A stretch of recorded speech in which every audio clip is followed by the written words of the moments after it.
ওয়াতাসিমু বিহাবলিল্লাহি জামিআন, তোমরা জামাআতবদ্ধভাবে আল্লাহর রজ্জুকে ধারণ করো। জামাত মানে কি? জামাত মানে কি?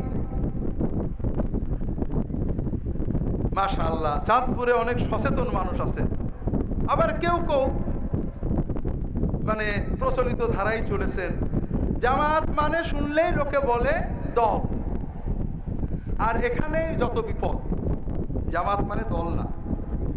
জামা ইয়াজমাউ জামআন জামাআতান মানে একত্রিত করা, ঐক্যবদ্ধ হওয়া।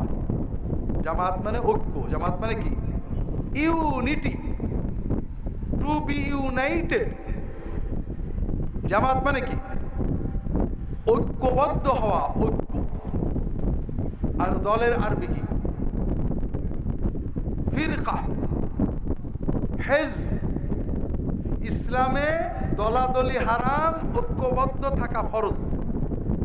আর আমরা এখন দলাদলিকে ফরজ বানাই ফেলেছি।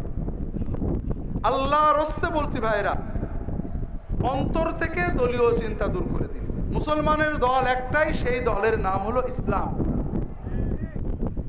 যে ব্যক্তি আল্লাহকে মাবুদ বলে, একমাত্র মাবুদ বলে সাক্ষ্য দিয়েছে, মুহাম্মদ সাল্লাল্লাহু আলাইহি ওয়াসাল্লামকে আল্লাহ রসুল বলে মেনে নিয়েছে, সে আমার দলের ভাই।